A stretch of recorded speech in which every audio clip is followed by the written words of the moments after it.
Good evening, everybody. Superlights is here for the second to last time in 2023. My name is Eoin Harmon. I am subbing in this evening. David Jundt will be hopefully around a little bit later on. He's just away for the time being, but for the moment, I will take you through this qualifying session here at the Yas Marina circuit in Abu Dhabi in the United Arab Emirates. So as you probably are well aware at this stage, the championships are sewn up. We have our champions well and truly confirmed, but it's all about pride at this stage and chance for perhaps a few extra names to make a case for themselves to conclude this arduous but certainly enjoyable season here in Superlights. So there you can see my namesake with the different spelling. Eoin McGoggy has been the champion for a long time now, and he will be allowing other drivers to probably get a bit of a shine. But in second place there is Dylan Platt for TR Geeks Energy. Fabrizio Gobbi in third there with Hygo Poom, Sandeep Singh, Michael Francesconi, Giuseppe Ragusa, Joseph Herlock, Michael Ayres and Alexander Ragoza all in the top 10 of the championship after 14 rounds so far. And we're just about to get the qualifying session underway. Our first drivers heading out onto the circuits. There we go, Abu Dhabi tonight, the 17th of October, and the conclusion of the season, Halloween night. So that could be a tricky one if we're battling for numbers to take part in the events. Halloween night, certainly an awkward date for some, I'm sure, with commitments, but hopefully it'll all work out in the end. So yeah, looking forward to the end of the season. I'm sure the drivers will be, knowing how close it is, but obviously this is a great chance to get stuck in. Great circuit this is. We saw some fantastic overtaking in FS1 in my regular duties alongside Ed Hunter. So some excellent battles, particularly in race 2 when it got a bit feisty. My broadcast colleague in the background, Szymon Frelik, who's a broadcast director, he'll know all about that as he is fighting for the championship. But nevertheless, we have Sandeep Singh here, fastest in practice, and he'll want to repeat the trick here in the official qualifying session with the tracks rules set to private. So if the drivers, they all share the track, but they don't interact with one another in this session. So it is the ability to have clean laps, no slipstream boost or any such matter. So let's see how Sandeep gets on here in the final sector, just to warm those tires up one last time and get himself underway for a battle. Sandeep, yeah, as I said earlier, there's P5 in the championship, competing certainly alongside other familiar names in previous, certainly my time watching Super League. There would have been battles with Francesconi and Gobbi and all those guys. So it's good to see them still trying their best here. But now we have our first competitive sectors being logged now. Vincent Good briefly held the purple, but it's now Michael Francesconi with a 1:18.6. Loic Munier, an FS1 competitor as well, who's just gone 18.5. So everything is bound to change very dramatically here in our first 3 minutes of the session, when everyone has prepared for an outlap and they're going to go for the pole now. So Vincent Good still hanging on there. Now crosses the sector 2 line at 36.3. Can anyone match or better that? We'll find out very soon. Yeah, Giuseppe Ragusa, for example, there 36.2. Francesconi again, so he's looking strong. Munier double purple for him. So yeah, a lot of times should be thick and fast here. We'll know exactly what's going on in just a moment here as the drivers. A little bit of a wiggle there for Gut and the Red Arrow team. We'll be hoping to see one last success story before Brazil anyway. So Vincent Gut briefly holds the pole. Can anyone take it away? Yeah, Ragusa has it first and foremost. Drake Racing's Loic Munier. Here he comes across the line. Can he secure the pole? Yeah, no, it's actually Carlos Martin. And there, of course, Sandeep Singh. So the Road to Formula team, absolutely dominant as things stand up. A very, very impressive pair of times for the teammates. And it leaves TX3 to lock out the second row, as a matter of fact, between Gobbi and Ragusa. On board here with Hygo Poom. Was he able to achieve here? 10th place. So there we go. Top 10 for the TR Geeks Energy, number 37. Yeah, now the session will calm down for a little bit as everyone pretty much followed suit for the opening laps within probably a minute of all of one another. So yes, we'll definitely have a little bit of a chance to regroup and see what will happen next in the session.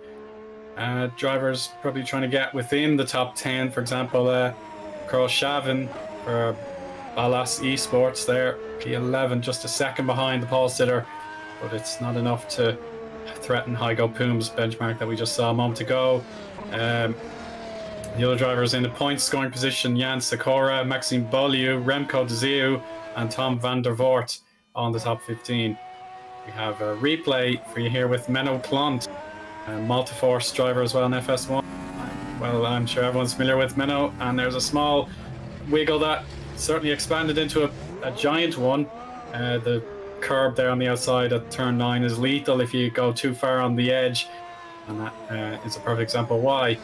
Now we check out Tom van der Voort for Drake, teammate of Munier, and unfortunately that's turn 7 catching him out, so he has to regroup and try again. So disappointing that that happened, but I suppose he has set a reasonably competitive lap time in P15. Now everyone's ready to go again for another series of laps. Francesconi P5 in the standings, but P6 in the championship. So yeah, he's about on average where he expects to be on track. But if he can improve into the second row and disrupt the dominant teams, that would be highly appreciated. If I check out GG Racing in the championship, they're P5 as well. So yeah, number 5 seems to be a relevant digit to the team, but Red Arrow are only a handful of points ahead. At the same time, the Valet Esports team are 13 points behind, so it is very, very close among the teams competing below the Elite 3 in the championship. So yeah, there's still plenty of pride where it counts for these teams and drivers. So let's see how Francesconi gets on now on his preparation lap, I believe this is. So he should be ready to go full tilt from this point onwards, as the first third of the session has passed us by. And here we go again for another big attack. So on we go, on board with Michael. Let's see, turn 1 should be neat and tidy, pretty much standard 90-degree left into this sweeping S's with the sausage curbs ready to trip anyone up who goes too deep into turn 3. Now the hairpin on its own, it used to be a chicane after turn 4, but it's straight run to the hairpin nowadays. And the first sector split has gone to 18.6 there for Francesconi. Has to wait and wait until the braking point just after the 100-meter board, probably akin to about 80 meters. Then it slowed down through the chicane. That's the proper exit that he needs onto the DRS zone now. And this will be the turn 9, just pure banked left-hander coming up. Got to use that curb on the outside. And yeah, you should get the turn in secure there. May felt a little lift there to avoid a spin. Now, perhaps the most treacherous part of the track for hot lappers, it's the 11 and 12 double apex right. Now 13, 14 past the hotel. 2 more corners to go. Watching out for that barrier on the outside. 1 turn to the right. Giant curbs there in the middle, and now another right. And let's see if this is an improvement. It's certainly a personal best coming up. If he can hook it, yes, he improves, taking Fabrizio Gobbi down a position. And Francesconi's claims 4th place. Like Munier, how about this? He got a purple sector 1. He's down in sector 2, but can he even it out in the end? Yes, he can. So he gains 2 positions and puts Vincent Gutt and David Wasserman down. But here's our pole sitter as of right now. Sandeep Singh goes purple in sector 3, but yeah, he managed to dig out that time at the end, improving by about 700ths. To consolidate his pole position over teammate Martin. Fabrizio Gobbi here for virtual drivers. What can he do? Yeah, virtual drivers by TX3, I should say. And that was no improvement in position. We now head to the back of the grid for the moment here. Dylan Platt wants to set his first time of the session. He's the final driver that has a time in need of logging. So let's see how he gets on with his first timed lap. Across the line he goes, and it's a fabulous fourth place. Really well done there on his first attempt, and he should get himself back to the pits for one, maybe two more goes at best. But here's Menno Klon with a damaged front end here, so he'll have to get that changed, so his lap time cannot realistically be logged there. He has to get that changed, so we'll investigate the replay and see exactly what happened in a moment. But here's Sandeep Singh. First of all, this is the start of sector 3. Now we head to Menno, and this is turn 6 and 7, so he's through 6, and he's, oh, you can just see it there. Yeah, he's on the Astro out of turn 7, trying to get himself neat on the inside of the corner, hugging the inside wall. Unfortunately, he just overstepped his mark a little bit too much, and he'll have to dust himself down and have another go. Vincent Gutt putting his best foot forward here. 18.5. That is on target for what he needs. It's not quite purple, but it is extremely close to purple. Now he sets personal best second sector as well, but it's perhaps a little bit down on the pole sitter at the moment. He needs to find 3/10 if he's going to challenge for pole position. Let's see what he does here into the final set of lefts and rights. So far, he's hooking it up, kicking up the sparks, and doesn't use very much curb there. That is interesting. And then a step out there. Can he get it? Yes, he can. So one gain there for Vincent. That's P9. And Carlos Martin, an experienced runner here. He had the chance to win last Thursday, but TOP were too good. So here we go. Can he defeat his teammate in the battle for pole position with 3 minutes 50 to go? Getting mightily close to that barrier. Keeps it going. And unfortunately, that looks like a withdrawal there. Yeah, he does abandon the lap time, unfortunately. Still enough time to go, though, for one last attempt. Jan Sikora has the TTF racing car in 16th at the moment, but he has found an improvement in 18.5 in sector 1. Pushing on to see what he can do with the DRS assistance. There it is, in the rear wing opening. Pushing now as hard as he can for turn 9, and he's gone purple. This is highly encouraging here for Sikora. Got to mind that curb there, of course. He's managed it. Now turns 10 through 12 coming. 13 and 14 next at the hotel. Got to take a small bit of curb there. That's fine. Using plenty of the road. Oh, you can see, yeah, he's really giving his best shot here, and this has to be a time worthy of a front row at this stage. Can he secure it? No, it's actually not an improvement, unfortunately. So, yeah, maybe it's a personal best more than that. So, yeah, that's a shame. Oh, Ragusa entering pit lane. It seemed like he was in two minds, unfortunately, there. So he ended up hitting the dividing barrier in the middle and loses front wing. But to be honest, yeah, there's still enough time just to get that out of the system and have one more go. Gozowski for Gallery 82 has given himself a mighty chance as well of an improved time. He's got to beat Cappellini in front of him, maybe Hygo Puma as well. So yeah, that's tidy. And let's see how he does. Yeah, moderate amount of curbs with his left side tires and a massive slide. But he does catch it, but unfortunately that costs him dearly, and he does not improve on his position. And we rejoin Fabrizio Gobbi, the other TX3 driver. And that's a really beautiful series of corners there. Just gotta hang on in there for two more. Oh goodness, that was close.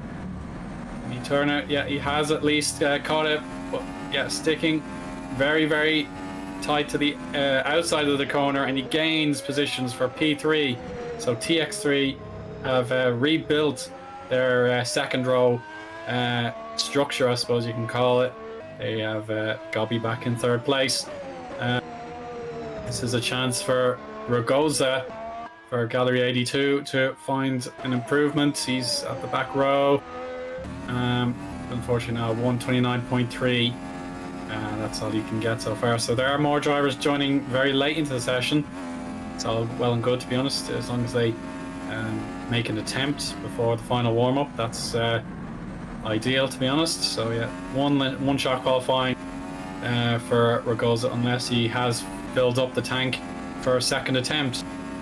But now Sandeep Singh, he's held pole position since his first time lap, and he's got to hang on or improve to make absolutely certain, as the clock is ticking down to 0 as we speak. So here we go. It's an 18.6 first sector time, so it's a little bit below his standard, and there should be the ability to dig deep and try and improve in sector 2. And there we go, a 36.03. So a small improvement, but it all adds up at the end. So checkered flag is now waving. Any drivers on a valid lap can complete them. But it is a case of if you're finished your lap, that's your day complete for qualifying. And there we go, Sandeep nearly hitting the barrier, but I'm sure he'll say that was all under control.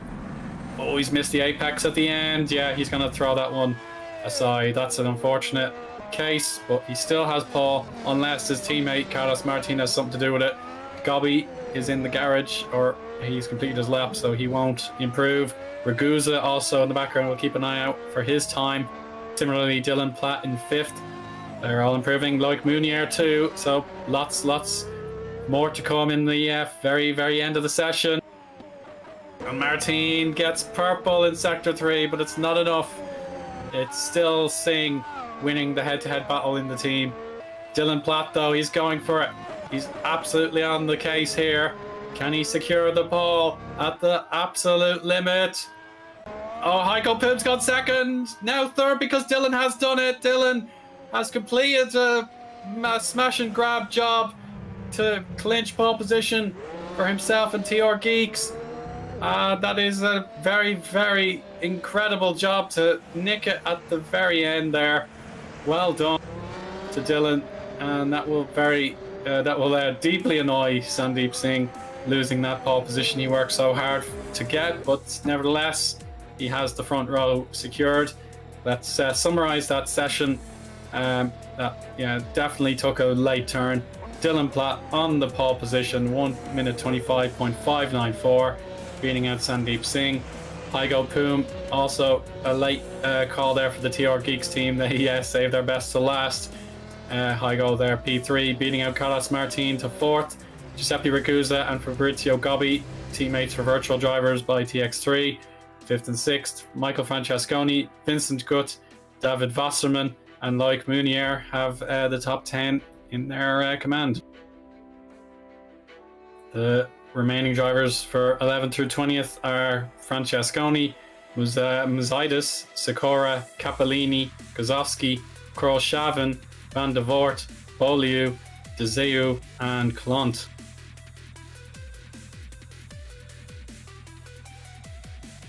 And the 4 remaining drivers to take their places on the grid, it's Miram, Palos, Ragoza, and I presume Christian Pasquale. He did not set a time, but he will most likely be allowed enter as the 24th participant in the race. So there you have it. Hopefully everyone enjoyed the session. Chat on YouTube is very active at the moment. So yeah, those without David to join alongside me, we'll take a quick break and we'll join you for the main event itself. So stay tuned and we'll be back very soon.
Welcome back to the Superlights broadcast here at the Yas Marina Circuit, everybody. We're just about ready to get our 48-lap race underway. My name is Eoin Harmon, and alongside me, I do have our regular broadcast partner for the commentary. It is David Jundt, my old friend. How are you doing? Good evening, everyone. I'm okay, thank you. It's nice to commentate on this race with you, Eoin. Yeah, we've known each other an incredible amount of years, and it's our first chance to really have a chat on a live YouTube stream. So yeah, I'm sure hopefully we'll build up a good chemistry. It has been an interesting season, to be honest. I haven't been keeping a close eye on Superlights, but it is another tick on my bingo card. I've completed the full set for 2023. I've been in at least one broadcast for each category. So Superlights was the last one I needed, and I've got it. So yeah, Eoin McGaughey dominated the season. He's long since been the champion. So yeah, it's a chance for other drivers to come in and make an impression. With Dylan Platt second in the championship, grabbing the pole from Sandeep Singh at the absolute death. So yeah, we'll see how that translates into the race, David. I'm interested to see how the layout, the change to the modern one will affect this race. Like, we've got the modern hairpin, they've got none of those tight kind of chicane ones at the back, but maybe not as gradient as in real life maybe yet, but I'm really interested to see how much they can work with this, and if we get kind of an interesting race to see. Yeah, certainly it did deliver for Formula Sprint 1. The second race was wet and, dry and wild, I suppose, yeah, but it really was the case that the drivers were all in, going for big points, and it did backfire on some drivers, so hopefully the cool heads will prevail here in the desert night heat, I suppose. Yeah, 32 degrees ambient temperature, 25 degrees Celsius on the circuit. So now we have our formation lap underway. Let's wait and see for our graphics. Here they come. Dylan Platt grabbing that pole position from Sandeep Singh with his teammate Heiko Poom for TR Geeks third, and the other Road to Formula of Carlos Martin in fourth. Fabrizio Gobbi leads for Michael Francesconi, Vincent Gutt and David Wasserman seventh and eighth. Loic Munier and Giuseppe Ragusa are in the top 10. Christian Francesconi and Stavros Musaidis are 11th and 12th. Jan Sikora and Lorenzo Cappellini 13th and 14th, with Matthias Gazowski completing the points. Dominique Korshaven has P16. Tom van der Voort, Maxime Beaulieu, Remco Dzeu, Menno Plant complete the top 20. And the final four drivers: Perseus Miram, Alex Hallows, Christian Pasquale, and Alexander Rogoza. It currently looks like an interesting. I've missed it. I've missed the total of qualifying, so I'm just seeing it for the first time now, and it's interesting, mix up there. We've still got the dominating teams of the season at the front. But Sandeep Singh probably gonna be eager to maybe jump into the lead as soon as he can, if Dylan allows it. But down the field, I've just noticed I think a heads up from the DC, because I'm not sure if it's been mentioned, but there was, unless they would have taken an emergency driver, HG Blue Bolt is only having one car present, and the second main driver, after the incidents we saw at Suzuka, has sadly been hit with another penalty that dropped his license point to 0. So Flavio Sangoli sadly has been banned from the remainder of the season. But well, that's how it is. And either they have a reserve or just maybe Cappellini for the rest of the season. But we'll see, as we are going racing very soon now. Yeah, I didn't have that information at hand. So yeah, thanks very much for the insight. I will presume that the tire strategies are all locked in. Sometimes or factor can, and the race view can mix them up. But yeah, the logical decision should be top 10 drivers on the tyres they qualified on. On board here with Rico's at the back, he's on the hard compound tyres, and the majority from 11th through the 3rd on medium. So here come the lights to get our 42 lap race underway. Bit of a hold so far.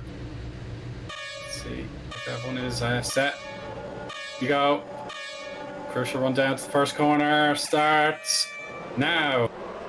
So Plash will immediately turn to defend from Sandeep. Watch out for Poom on the outside. Will he be able to make this count into turn 3, for example? No, quite a bit wide there. That must have been Gobby.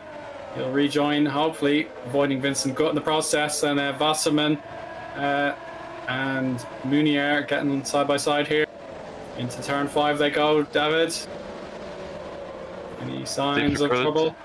On the first lap, always gotta avoid like AstroTurf and the inside of like turn 3, because it's already been casualties in FS1 and FS2. Very close there between Francesconi and I think that's Carlos Martin. Side by side into the turn, just about giving each other room. Very close but very fair. Just making himself alongside and actually pulling ahead. As Gobby is trying to have a look at them as they're pouncing, as they're already losing some archer to the top 3. Here's Loic Meunier in the Drake car, just ahead of Vincent Gutt, who's doing a really nice job right now in the Red Arrow car. And everyone just kind of waiting, nothing. Oh, here we got a replay from Lorenzo Coppellini in the midst of it. See some smoke. I'm not sure if this engine or is it just dirt. Oh, he didn't see the guy on the inside. That's probably Guzovsky. And well, yeah, nobody dead yet. Yeah, no DNFs yet. I do remember last Thursday there was a case of a Thrustmaster wheel shifting from 5th to neutral, and that blew up an engine on lap 1 in race 1. But that has not occurred here, so yeah, hopefully that smoke has receded a little bit.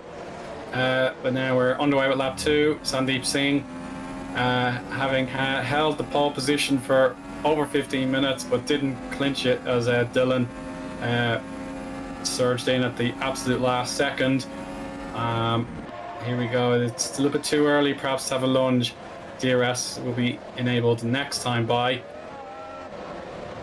Sandeep does look a bit racy though, but yeah, it's probably gonna wait for the perfect moment, especially when DRS is coming in.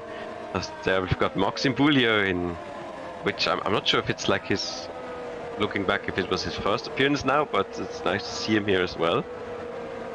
Right now, currently a bit further down, but yeah, so we're looking at David Wasserman here in the Valle car. I've already seen him having some good drives as well. I think I've seen him at I think he was in Super League. Oh, Sikora without a front wing. Oh, he's lost the front wing. Yes, he has. That's absolutely right, David. So he's got a pit for repair. Watching Korshavin behind, so he'll try and hug the apex into second to last and get that front wing replaced. So this will be the rundown. Turns 11 and 12. Oh, he goes in the back. So he tags one of the drivers in the back. That would be perhaps Van der Voort. I think that would have been. So he loses that position and he has to repair. Now we have DRS. Sandeep will have his first opportunity to go for the lead with the assistance from the rear wing. Dylan seems to have it covered. He stays where he is, but yeah, Sandeep on the inside for turn 6. Watching out there, Poom. He's got to mind his teammate. And there we go. Sandeep Singh takes the lead, but now the counter-attack is going to be apparent here for Platt. Watching from the rear view camera on the road to Formula car. Yeah, the outside line was very effective in the FS1s, but perhaps in the Superlights, it's a whole different story. We'll figure out that for sure as the race develops. At the moment, everyone's on equal strategy, but on the inside, as a matter of fact, it's Pasquale, and his battle with Miram will go a little bit longer. Perhaps now Miram has to concede the position there. He was taken for that position there, so alternate strategies for Bergoza behind. He'd be on the harder tyre. Yeah, those two equal as you like. There we go. Sandeep Singh leads on lap 4. Francesconi with Carlos Martin to deal with. So, yeah, the Road to Formula team, they've already got the championship in the bag. And they'll probably just want to make sure this race goes according to plan, David. Yeah, just noticed that the train yet is still having to settle down a bit, because I noticed that Vincent Gott has set the fastest lap time so far, so they're not getting away yet, as Dylan Platt here is trying to counter-attack, which, yeah, I'm expecting, yeah, that's what I was expecting, because like, if you attack on the first part before the chicane, you're always vulnerable to be countered back on the second part. That's why I usually think that people might try in the second one, but they try as soon as possible, as a racer does. Dylan here is not possible to regain the lead, so he's settling down behind him again. Always very difficult to pass on the rest of this track, of course. I mean, they opened up a bit of the apexes and can take a bit differently, but it's still not really a track where you most of the time drive side by side, especially in the last sector, so there is just another wait for another time to attack again, and that's why we'll probably see it again back on the straight. Yeah, for sure. It is a track that demands different performance attributes out of your car. So at the moment, yeah, we're going through high speed corners, so the downforce is be working hard, and then the incredibly long DRS zone from 5 to 6 here, which will be coming up now. We want to have the low drag, get top speed, and see how you get on. And then, of course, the final sector has so many low speed corners, the 90 degrees and double apexes. So yeah, a lot of different challenges for each driver and car to overcome. And Platt's staying patient so far, having lost his lead at the first moment of DRS being opened, as Singh, he's gained 2/10 in the last lap. So yeah, Platt has not found any way of getting side by side with the race leader at the moment. David Wasserman here in 9th has competition from Ragusa in the TX3. But it seems like at the moment everyone on the soft compound tires are probably shadow boxing. They're not really able to make too many impressions, and their lap times are almost identical across the board.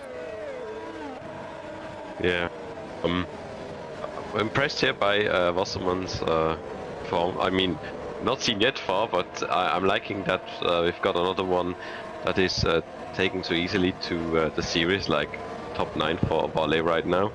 They can really use those points, and it's also currently he's ahead of his teammate Musaidis, who has driven most of the season, so doing a good job so far. And he's also ahead of regular Ragusa, so I'm not sure if TX3 maybe not liking, or the car's not quite up there for this track, but maybe I expected more from past races in this season, but there's still a long way to go, so could always gain more than 6th and 10th right now, as we've got yellow in sector 1 somewhere.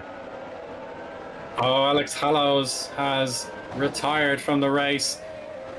He would have had an incident perhaps in the opening 4 corners, most likely turn 3, where it can all unravel. Here's an overtake now. Beaulieu has lost out to Korshavin. Is there a way back for Beaulieu? He has the harder tyre, I believe he's on. So they have to use the very biggest potential out of them. So yeah, it's not to be at the moment, as Korshavin blocks the line fair and square.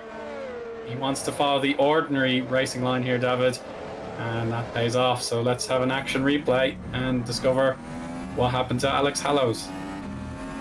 I'm not betting. Should I bet on the inside of this turn? Oh no, he's using it on the weight transfer nearly. And then it's just not recoverable anymore.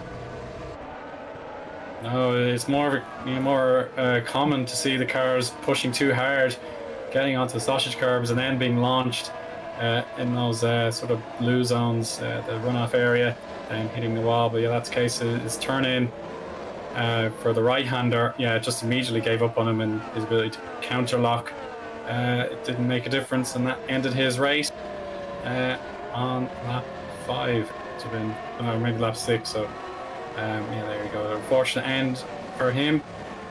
The leaders all bunched up still. Vincent Gutt has lost position here to Wasserman. So, as you were saying, David, your namesake is giving it a super go here, as he really wants to carry on his good form. I've seen him in FS1. He has had some excellent races, and he just needs to settle down now that he has the position. And around the outside goes Ragusa. So Vincent not having a good lap here. Impressive move there by him. Yeah, and if I remember right, the inner German battle and Wasserman improving up the ranks. And Ragusa's just trying immediately to follow, and also let Vincent behind him. Vincent Gutt. Yeah, really nice. Even Gutt with having the DRS, still Ragusa manages to draw alongside and run around him, and then take the position without going off. That's a really great move. Oh, we've trouble like Munier. Is he in the pits or is he out of the race? He's pitted, sorry. Don't mean to frighten anyone. And Capellini, that's a replay of Capellini. And he's lost his rear wing going into the runoff area. He wants to get the repair done. So Munier sliding around the plate. He's pitted for fresh. That would be mediums, I think. That'd be right. Oh, he's given it absolute full beans here. So, yeah, no messing about for Munier, who's pitted very early on to scrap his softer compound tires. Just about checking, like Munier on a greenish tire, which is I think was the hard tire. Medium. It's yeah, green's okay, medium, purple's hard. Yeah, it's all a bit mixed up on race view sometimes. Yeah, I still do not understand it. I kind of thought it should probably correlate, but this season we're having to stick with it, as we have still Koroshavin here, having always improved all season. Sorry, Eoin. Having always improved. Saying, no, a few seconds ago we had the soft, medium, hard on the timing tower, so yeah, that helped out. Yeah. For the interruption. No, it's fine. Koroshavin, as I've always mentioned his name a few times over the broadcast, as actually who was right behind him? We've got in the pits. We've got rear wingless Capellini still. Tom van der Voort is in the pits. I was just gonna say Koroshavin still, to me, still kind of impressing. A good form in the second half of the season, making some regular appearances in the top 15 and always not often scoring points. So still fighting hard here. So looking good for another ballless point score. As Vincent got coming out of pits here also on the what was it? Medium come out. Difficult to see from afar. Yeah, green's medium. Yeah, that should be standard strategy. So yeah, it does make a difference here. The soft tires perhaps not working on these Superlights, perhaps as expected, but more battles taking place. Beaulieu has a contest here for Pasquale. Pasquale for the Red Hour team is through, but watch out for the counter. We could see our first instance of an outside attack. Now maybe DRS is helping Christian along the way, so that's a bit of an awkward point of view for the Fusion Racing team with Dezeu keeping him at bay. So here's Capellini returning to the circuit after his repairs, and as a matter of fact he's abandoned the car at the moment. He's called it time, so for whatever reason he's not able to continue. Oh, look at this flurry of pit stoppers, including the race leaders, David. Yeah, this is a crucial point now, especially for the ones staying out. If they pit within a lap or two, they need to put in some nearly quali lap times in now to make the difference, because otherwise you more expect them to be undercut, because fresh tires can be quite fast. So I think we see it here with Loic Monnier, who is nearly, he's even between Sandeep Singh and Dylan Platt here on track. So it's actually very, very powerful undercut. Yeah, significant undercut, and he got the fastest lap that time around, 1:30.2. So yeah, really, really brave call for the Drake racing team. They've got their driver well in contention. Of course, onto the harder compound tires go Singh and Platt. So their strategy will be the long game. Maybe they'll take those deep into the stints, maybe go to the end. Now, Road to Formula want the race lead back. So it's the other drivers going neck and neck here. Hygo Poom having none of that. Fabrizio Gobbi wants to exploit the opportunity, but Singh has now lost his position to Munier. So Munier absolutely flying. He needs to utilize those mediums as best as possible. And oh my goodness, Hygo nearly missed his turning point. Martin not fussing about here, so he has to turn in for his pit box, and that will distract Hygo, no question about it. A bit special, because usually you should. Oh, that's so close. Well, that's the danger of that, because you should stay in the fast lane if you're not, not going to your pit stall. And this has cost Hygo Poom quite a lot of time. I see there. He stopped quite far back. Wow, he's way down. Did he get something happen there? That's a lot of time lost. That's like 3 seconds lost at least. Yeah, we may need to ask Szymon in broadcast direction for a bit of extra context for that. But yeah, Carlos Martin, very, very cheeky. We have to return to the action. Pasquale wants to gain another position. Dejeu has no option but to let him go there, and maybe he's made a mistake. He has not. No, it's the other fusion. It is Beaulieu. Oh no, it is Dejeu. Sorry, Dejeu has crashed to lose his front wing completely. That's really unfortunate. The fusion team were on course for a good strategy on the medium tire, and that's all falling apart. So Sandeep Singh trying to keep tabs of Munier and of course Dylan Platt. So we get a better look at the replays, starting with the pit lane fracas. So Hygo Poom just minding his own business. He had the nose ahead, but on his right hand side, Carlos Martin in the pit lane where all the mechanics will be standing, he will fill the view there of Hygo. So Hygo loses a ton of time on his tire change, whereas Carlos Martin just scutters away in a flash. This could maybe, just maybe, have active. If there was contact and it registered as maybe damage or before, it could have made him repair very little damage, or I don't know, maybe otherwise if he didn't call the pits in time. But that seemed like a lot of time lost for that. But maybe one of the contacts gave him damage that then, I mean, if you run onto the pit slot and it gives you damage, you just can't turn it off anymore. So this could have affected his pit stop negatively, of course. But yeah, now he's down to 14th and he has to fight back up the order, and he's now behind Gobbi and Wasserman. He's got a gap behind him, but he's probably not going to be the happiest right now. I agree, yeah, he will be very upset at that. It was out of his probably his control.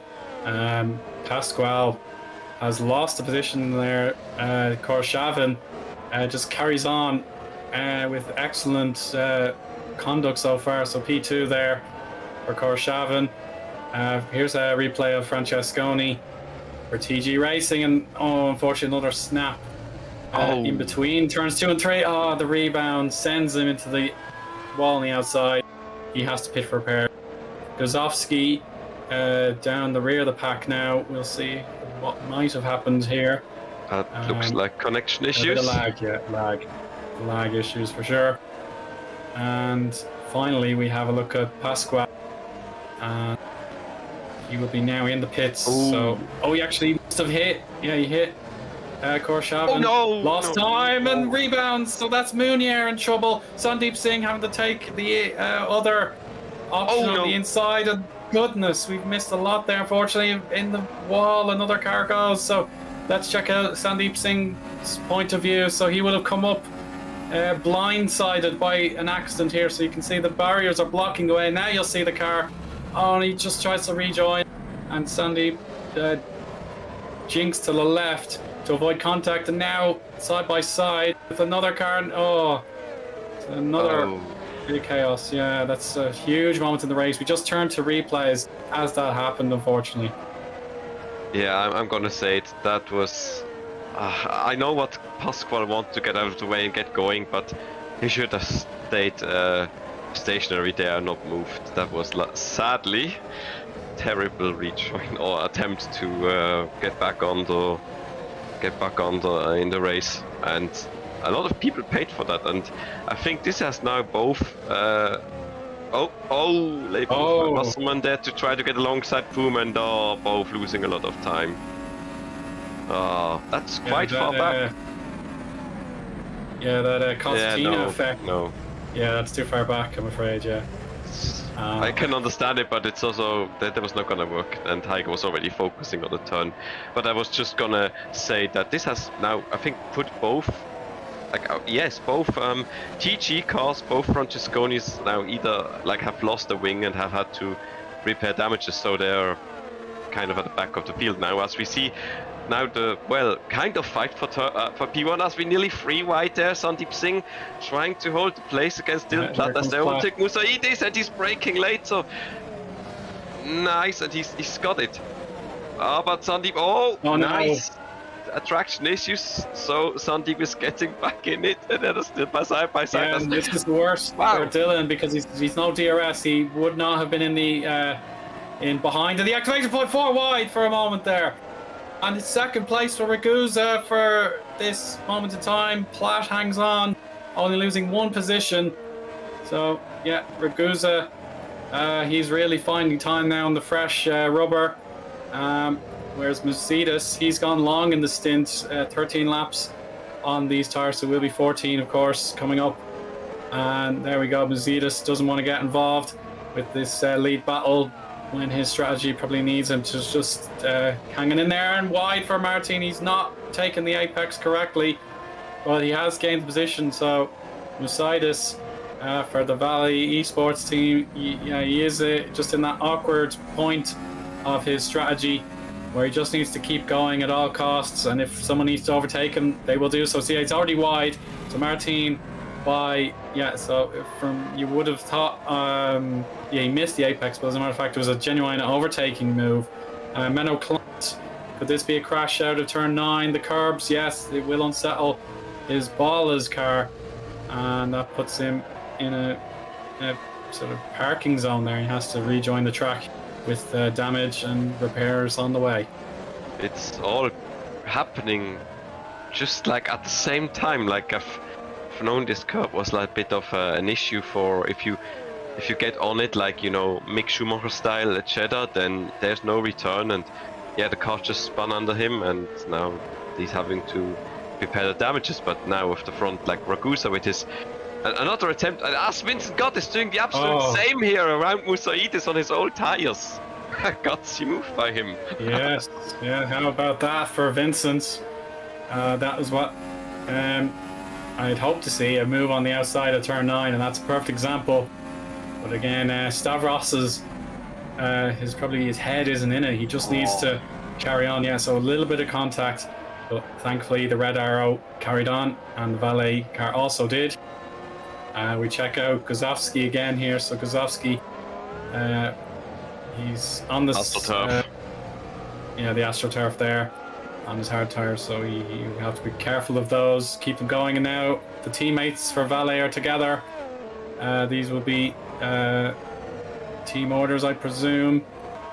Yeah, Vasselman clean around the outside as Stavros pits. Now Hygo Poom with the bit between his teeth will come upon the teammates, and he is now 7.9 seconds behind, so maybe not all is not lost for Hygo, as Singh versus Ragusa rallies on here with Platt watching on to see what might happen. So Ragusa similar enough to Munier earlier. He's on the medium tire, so you want to push those as hard as you can and maybe get a chance at the race lead. Go maybe 20 laps on the tires before change, and then push for the last stint as well. So this is alternate thinking for TX3 compared to the leaders. First place for Singh, of course, then Platt and Martin, third and fourth. Also in the zone where they think they can win the race. And Fabrizio Gobbi, the other TX3, is following along with his immediate rivals. I have not been able to check on the short notice about the tire strategies today, but I'm unsure if the TX3 will maybe not try to go to the hard tire and maybe just use from the soft to the medium. But so far, I think it's been kind of working out nicely because Ragusa was not that high placed on track, and thanks to, well, some of the collisions and the incidents that happened there, he's now gone up to second, and with maybe with this alternate strategy, this could play in his hands, but we'll have to see how well he will be able to follow his softer compound, on his softer compound towards against the hards here, and how long he can make them last, and maybe, not just, he might try to pass, but it already seems difficult here to get close to him. And of course, if the overtake doesn't work, it's just gonna wear off his tires, so he's might biting his tires, might bid his time to save his tires and then make his strategy go longer and work. And depending on that, it could be crucial now what happens as we go to a replay here. Yeah, this is Heiko Poom. He's gained a position over Wasserman here. This will be probably, as a matter of fact, it was a difficult exit for the corner with Wasserman, but he wanted the position back, so it wasn't necessarily a roll out the red carpet job. He just gave it straight away to try and attack. Yeah, it was a smooth move there for Poom, and he has to use the chance to break away and maybe catch up to Vincent Gut a little bit later on, as Gut's mediums will wear down a little bit later. So yeah, now Ragusa, his last lap time almost identical, down to the few hundredths there with Sandeep Singh.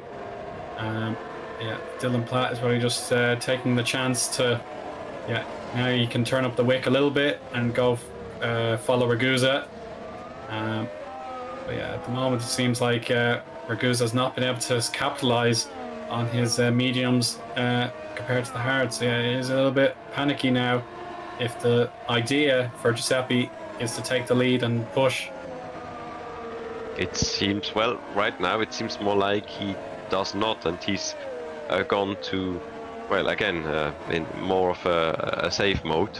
But might change the strategy or just stay with him instead, because I mean, even if he would take the lead, if he then had to fight with his softer tires, Sandeep could just maybe make him use up his tires, and it could be even more less beneficial to him than it is right now, as they are currently still having a bit of a gap to Carlos Martin in fourth and Gobbi in fifth. But so maybe also Ragusa prefers to not let more people into this battle than is necessary at the current moment. But of course, I can't be sure. Now, it's still really difficult to be precise about what's going on. But in YouTube chat, Kaikera at the moment is having a great time. Impressed with how well the series has been doing in the last couple of races. But the counterpoint from Szymon is Eoin's not racing. So Eoin McGoggy laughing at that. So he's pulling up his feet and enjoying the fact that he's the Superlights champion and he's the team boss of TOP. So the silverware is just flowing out of his cabinet at the moment. So yeah, so whether or not Eoin McGoggy carried the series in 2023, that's up to you to decide. But at the moment, in my cameo appearance this evening, I'm having a great time as well. So I'm in team Kaikera. Oh, here comes Heiko again. More offensive plays here. He really wants to get back in this race, and a chance to go side by side with Vincent Gut. There'll be plenty of respect between these two drivers. And yeah, Vincent realizes the gig is up, and Heiko has now got P6. I mean, it looks like, if I checked right again, it is Heiko on hard compound and has more. No, I'm not tracked. Let me check again. He has a different compound than Guts. So probably Vincent then thinking it would be probably best not to fight too hard, because he's also got Wasserman, who's not maybe quite on the same pace but also fast, but both of them got like an 11-12 second gap to P9 car, so it was probably in the long run maybe the safer option to let Heiko go there, and having to, I mean, Heiko itself has to close down a 4 or 5 second gap, so that's a lot of work to still do, so it was probably for the best to let him go, as his teammate here is still staring at the back end of Giuseppe Ragusa's car, as we've got, we just had the yellow in, it is Remco Dessau, who is now out of the race, sadly. And it's, according to Szymon, it seems like his internet, disconnected him. Yeah, a replay to check out what happened to Remco. Oh, no. Oh no, Ooh. It's a penultimate corner. Oh, that would be really sore if that was real life. And obviously I hope force feedback wasn't too powerful there to hurt Remco. So his race is done. That was an enormous shunt at the second to last, and that wall would have come up so quickly on him. So Fusion, their race had a bit of promise, and it's all down to Maxime Beaulieu in 10th place at the moment to try and carry that team's pride to the end of the race. But yeah, Dylan Platt still just following along lap times together in the 1 minute 30s between the three leaders. Carlos Martin lost a little bit in comparison, so he's 3.4 seconds away. So yeah, there's Carlos Martin, the other black and gold World Formula. So yeah, if Martin can get back in the 1 minute 30s that we know he's capable of, then yeah, he will absolutely be a contender for the win. But the three the podium sitters at the moment are remaining patient, as of course they were given a fright a little bit ago with the rejoin, and that caused consternation, I'm sure. But they're all back together and they're just putting in the best lap times they can.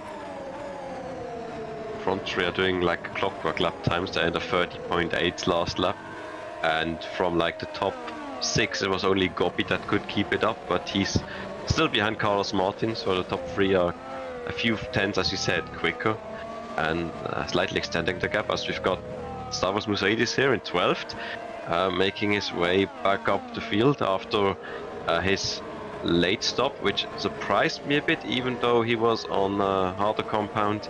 It seemed like he might have waited a lap too long for the stop, but now at least back up to 12th, as I think we see Ragusa after, already lap 22 back in the pits, interesting. And we see him on, I think that's the yellow compound again, as behind Vincent Gott is also pitting. This is interesting. I'm expecting with half the race to go, he's probably gonna be, we will see him again in the pits, and I will be interested to see if this is, as I thought, he will go all yellow to the end, or if he might then have a longer stint on the hardest compound, which, to be honest, would still surprise me a bit if he would, but maybe he's now going for, as the other pit, he's going for more, you know, pedal to the metal stints and just make the best out of it, instead of like waiting on a long stint on the harder compound. Yeah, certainly possible. We'll have to wait and see. He would have got some feedback perhaps from his team, just to say, look, we need to try something different, as we have Fabrizio just off the podium. He was 5th, of course, before the pit stops, and now maybe there's a chance for the team just try something different and force their way to the win through more undercutting. That could be the strategy. We now see Loic Mounier again. He had a brief salvo at a good result. You can still get it, of course. But yeah, he's now back in the chase of P8 with Korshavin. So we'll see how that develops later on. But now Sandeep, his job is to keep Dylan Platt out of the DRS and avoid another head-to-head battle, as we saw as early as lap 3 when Sandeep took the race lead away from Dylan. Now he will not want a straight 1v1 fight with Dylan now in the box seat, I suppose. So on board with Mounier. This will be into 7 now. Oh, that's what happens. Oh dear. that was Oliu off the road briefly, so that's how Lloyd gained position. Michael Francescone, could this be the end of his race? Oh, his wheel's gone. Yeah, that's game. Michael out of the race. That's one Francescone less, I'm afraid. This is nearly a copy and paste of Capellini's spin earlier that loses it on basically even before the weight transfer to going from left to right. But it had so horrible consequences that him spat him that way into the barriers. Pascal doing the good job not to run on the AstroTurf and maybe spin, but it just spat him out in that way that it just ripped off a tire, and from that on, of course, there's no turning back. So we sadly have one TG car less in the race. But I'm maybe a bit surprised that the cars seem to be a bit difficult to drive here. Like the drivers keep saying. Superlights cars are, as we have the leader in the pits. Yep. Yes, just saying precisely. So here we go. That the SL2 cars like a bit more handy to drive and less maybe a handful, but it seems here it's a bit difficult to get the power down from that weight transfer, as Singh is now onto the harder compound. Yeah, he certainly Let's is. see so where he comes out. Probably Ragusa. Yep, there's Ragusa. He's ahead for now. Oh, wow, wide on the curb. That could. It's very. You also should not hit it, as I've seen in the lower categories. If you hit it the wrong way, you're also just spinning off. But he kept it together, and battle for the currently against their teammates. So one TX3 battle with Road to Formula. Is about to get underway, but this one's in progress. Around the outside for Carlos Martin. He regains. So Gobby's so close and yet so far. But what matters is, of course, what Sandeep can do. Ragusa will do his utmost here. He had, I suppose I tried to make the point, yeah, Ragusa had to win with the undercut. And it has worked so far, but Sandeep could go almost to the end on these tyres.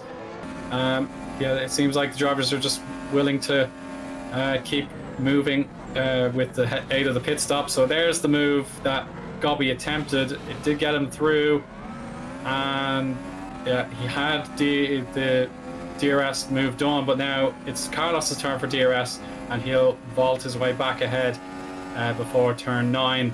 And there you go, the move's already complete. So I think Carlos is in the pits now, so we'll head back to live action in just a second. We'll confirm how Carlos is set up for his pit stop. On board with Hygo Poom now, so he's lost it.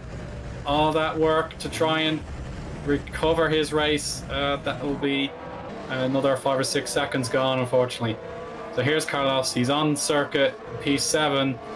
He will have I think that's the hard tires again, but it could be a case of race view says one thing and the picture say another, so we'll confirm that in just a moment, as the battle for the race lead is on here. So this is for genuine position. C is Sandeep versus Ragusa versus Poom.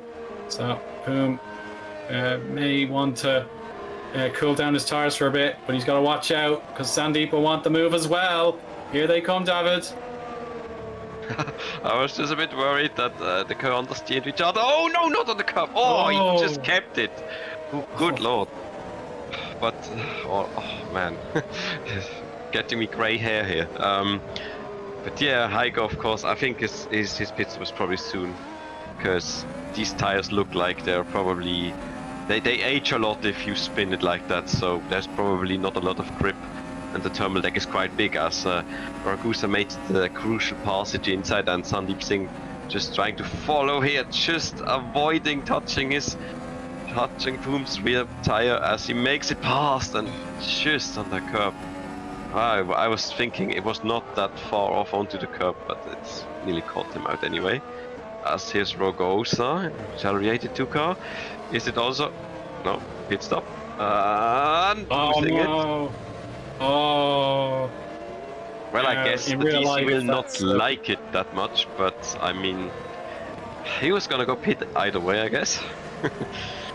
Yeah, in real life, the stewards would slam dunk a penalty onto Ragusa maybe a little bit more compassion here.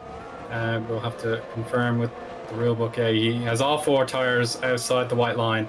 So yeah, to be honest, I think that would be a penalty for hitting after breaking the commitment line. And we have a penalty for Hygo Poon.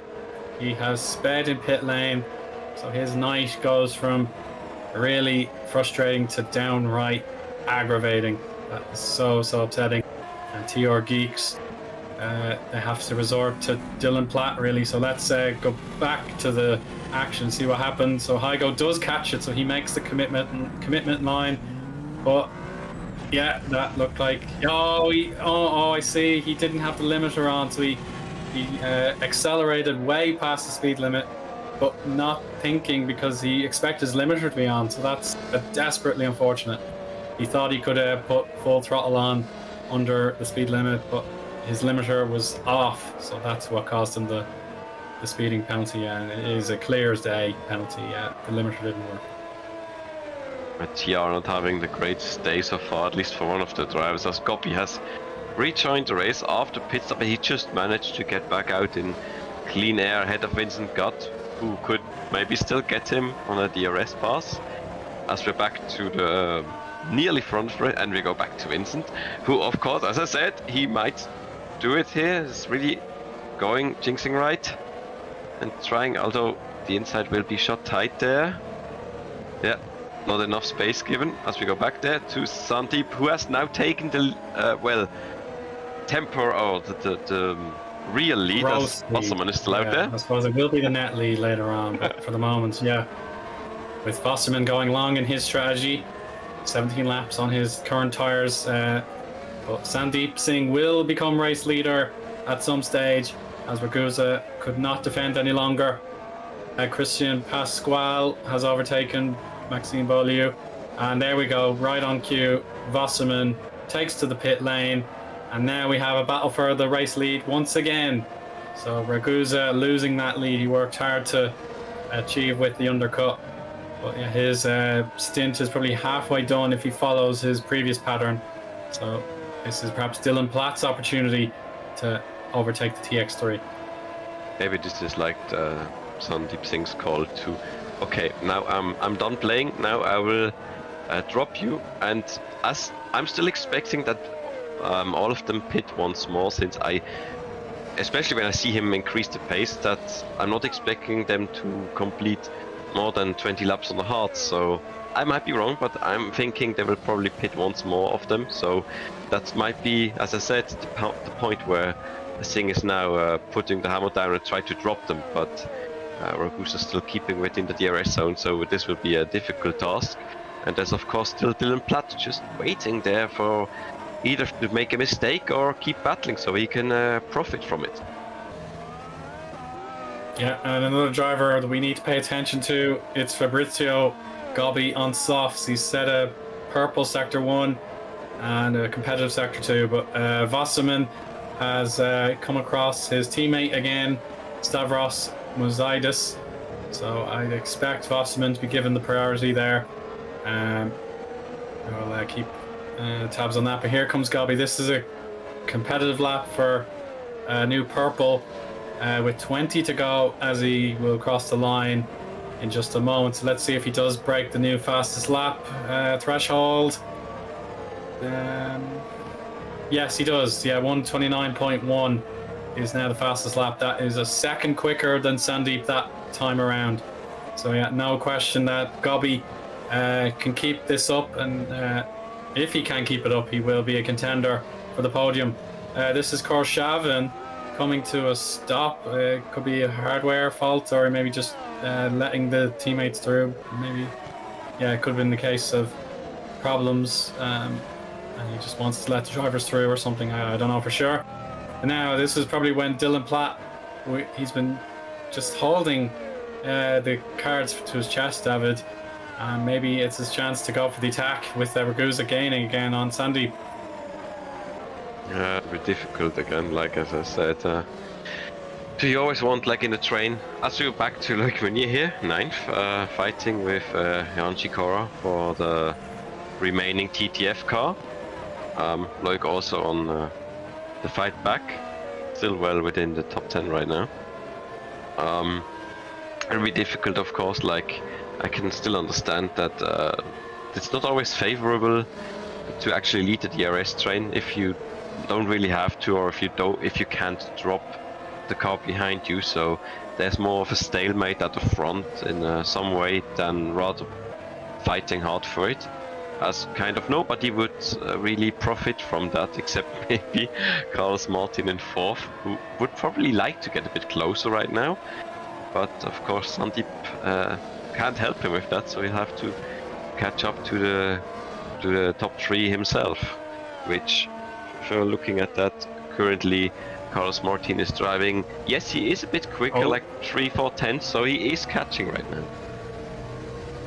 And Christian Francesconi, he wanted to compete on the soft tires, but I think he's pulled over and retires from the race. So both Francesconis are out of the race. So just a unfortunate error, a small mistake, but it has proven too difficult to overcome in Christian's mind.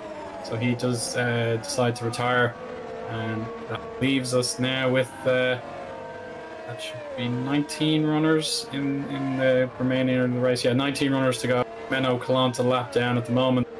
So let's investigate exactly what happened here. This is the rundown to turn 9.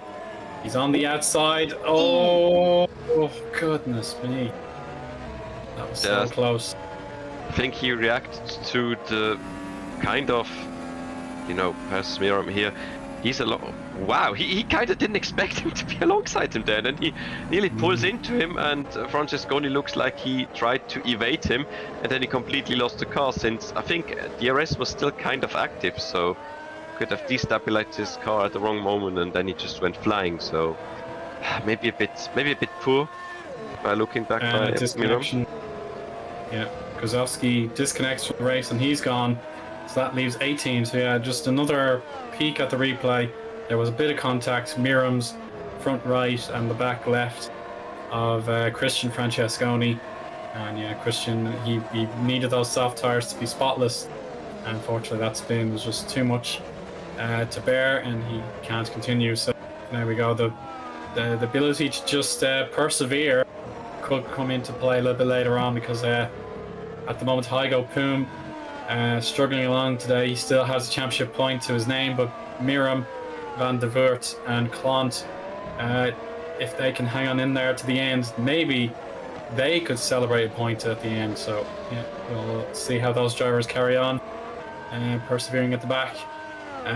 But Styros Moussaidis has a chance to gain against Dominique Korshavin, David. Yeah, he's still on the late pit strategy, a bit offset. Now back up to 12th, which I saw him like before the previous pit stop. So he's around about there where he was before. Ragosa just in his sight as the next car up. As we have here still, again, the stalemate, but it seems like Ragusa is about to nearly drop out the DRS. Not quite. At least it looks like it. We will just see if he will get DRS again on the straight. Would be really crucial against Platt. Seems like the wing is close, so this could be the moment now Dylan Platt is gonna go for second here. It's just probably not here yet. No, he's waiting. Maybe it's the second part of the straight, and where Ragusa cannot fight back afterwards, so we'll see. Ragusa, of course, no DRS again. This is the moment he might use a bit of overtake help, as Shikoro is with the fastest lap now. He's going for the outside move, and he completes it. At least it looks like it. Yeah, he's clear of it. Yes. Nice pass. And there we go. Dylan Platt back into second place. It's been taking an enormous amount of time, I suppose, by Dylan Platt's standards, but when it came to it, he made the move. Patience paid off, and he has a chance to resume his competition with Sandeep Singh. But now we see return to form there, Moussaidis defending as he overtakes the Gallery 82 of Ragosa. So yeah, Moussaidis having a brilliant set of laps now. down in the 129s recently. So, yeah, there we go. And Korshavin now wants to take a look at the position. He gets it. So Ragosa, in a short period of time, drops from 11th down to 13th. Not having such a great time as previously. He had some great top 5 results for January 82. They're lapping one of the... That's probably Perseus Miram. Yeah, Miram. It seems like, yeah, they've just kind of lost the DRS now, so Platt has now to pick up the pace a bit to get back in it, because I'm not sure if Dylan might have, you know, been a bit more conservative since the start and losing the lead to Sandeep Singh, so it could be that he's now also, well, he has to give a counter back and get back with him, so we'll see if this will be successes for him, as Ragusa still waiting there and also still in DRS range. So, but he's slipping a bit more, so it could be that he's about to be dropped off now, since if I remember right, he qualified a bit behind, so maybe his car's not quite as fast as the others in race trim, so this could be difficult to keep up with them. And there's of course Carlos Martin just waiting to get close. But as of now, seems more like Sandeep is still managing the gap, or still keeping at like 1-1-3, 1-4. So each lap going by, Dylan is not really making inroads as of now. So could be we're getting into the crucial point here. Right, sure, David. So yeah, we're into the final quarter of the race, coming very soon, I'm sure. So what matters for Dylan Platt is to try and break clear of Ragusa, who is starting to fade a little bit in lap time. But obviously, yeah, the second sector has favoured the TX3, and yeah, there's still a chance for Ragusa to gain. This is more headaches for Ragosa because Sikora for TTF is coming into the scene, and of course Alex Hallows crashed out on lap 1's. Jan will be asked to make this move cleanly and rapidly, so let's see if he can achieve it through the DRS zone now. It'll be a clean fight, it should be the case. Yeah, the inside line is open. Sikora will take it, and he has P13 now, so very solid job there on the medium tires. They're working nicely for Sikora. He's probably reached the peak of the performance of the tires, so maybe he has a final pit stop coming up later. A little bit wide there for Carlos Martin, pushing hard. Call up there is Tom Vanderwood, who also just put in a pit stop, as Martin could have nearly gotten a DRS as a help by Vanderwood there, but it was after the DRS detection line, as Vincent Gott is now in for his final pit stop, and as it seems like he's also, I think, what was it, preferring to stay on the mediums. It's probably just about the right gap to the end of the race. Yeah, looks like it. Yeah, he pitted extremely early, so yeah, it is most likely, yeah, he can get another 15 laps out of the tires and make it to the end. Ragusa has certainly found an extra lease of life in his tires, and he is gaining again on Platt. He took 4/10 of a second out of him on the last lap, so that means he is in a position of going head-to-head almost. But he's got to watch out because Martin is also quick. Yeah, maybe Martin made a small mistake in that last sector. So Ragusa is the quickest in sector 2 of the top 4 in this lap, and he feels like, yeah, he's done the best he can on the tires, and he'll pit one more time. Martin duly follows him in. Will be crucial that Carlos is not even like gaining any tenths on the pit stop, because you don't want him to be very close coming out of coming back onto this outlap. We see here, yeah, there's probably both of them still on the medium compound here, as they just exited pits as they went in. But yeah, Martin is not very far away, so Ragusa will have will be busy to keep him at bay and use his focus more to the front than behind. Eoin is also here in the pits, and I mean, we can now expect that everybody, except maybe the very late pits that maybe want to put in a faster lap or have a very late just stint, late pit, they will probably also go for the medium tires now. Whew, this is tight. Like from that point, you don't see if they cut across the line, but it also looks very close. As I've seen past some cut a bit too much. As now, yeah, Martin is still within DRS range as I was thinking of, so Ragusa has no real time to focus too much to the front. So he will have a busy lap until Sandeep Singh and Dylan Platt up pitting. As we got a Sandeep is in, and Dylan Platt is also in, as we're just being told.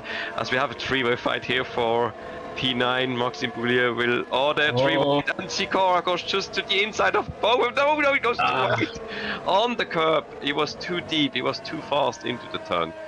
And he's just dropped back to where he came from. Here, Sandeep Singh exiting the pits.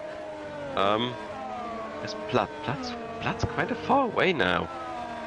He's lost a lot of time there. Yeah, there he is, only exiting now, so he falls behind Martin. Oh goodness, this is Road to Formula's calculations coming to fruition here. Martin can now block Dylan Platt while he also chases Giuseppe Ragusa, so this could work out splendidly for Sandeep Singh, having that teammate to act as a buffer. So on the run down there is a battle with Sandeep trying to get through some lap trap.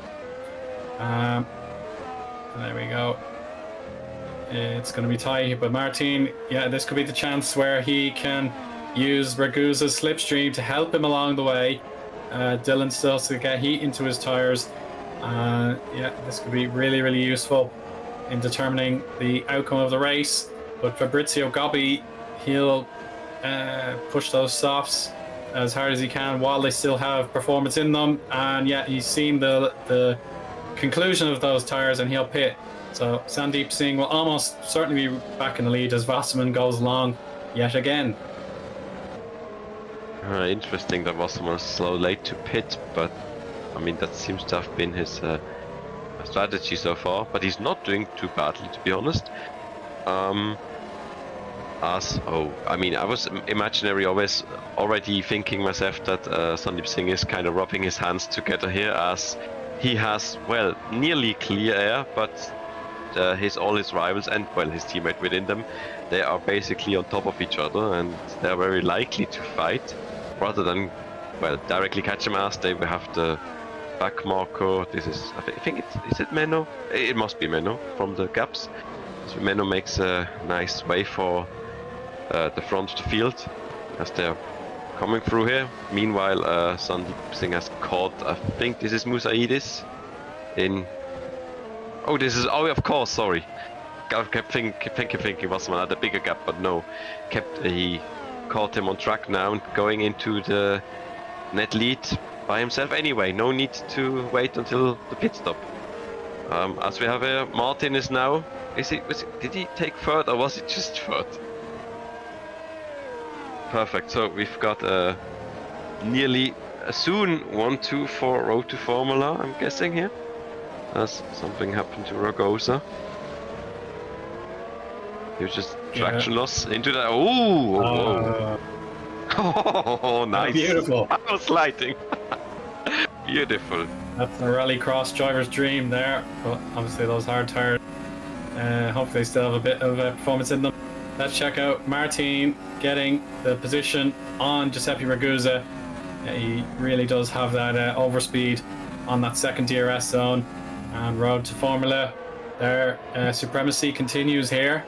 And if anything, Dylan Platt needs to perform one more overtake, just be in contention, and then Carlos Martin will back him up most likely. But at the moment, yeah, Martin 1:28.584 was fastest lap, but Mounier takes it away. But here comes Platt, David.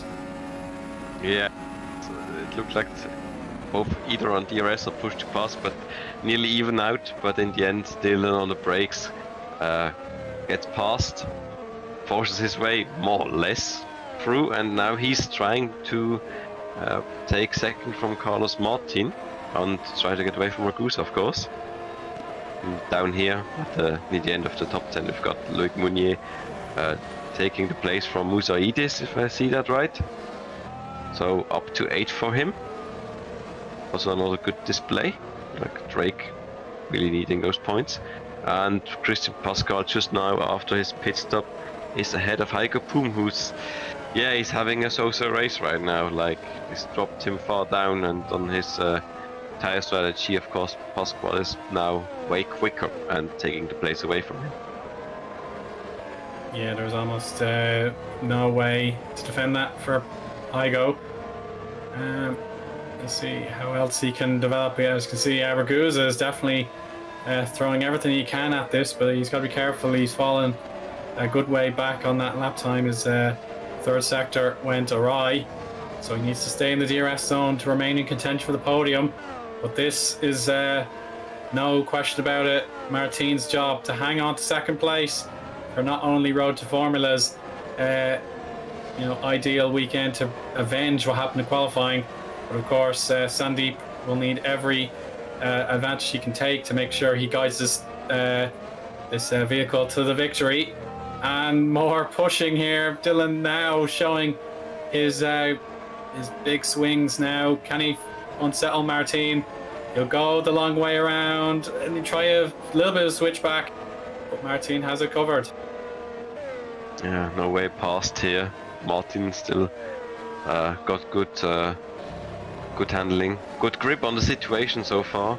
Last lap time was like 4/10 slower than Sandeep. There's just 3 seconds away from them, but during the lap they were a bit close to like 2.2. But at the moment doesn't seem like they're. I mean, of course, if they're fighting, they're gonna lose more time. As Martin is wide on the curb, they nearly lost it. Oi. Yeah, we're already short of breath here in the commentary box.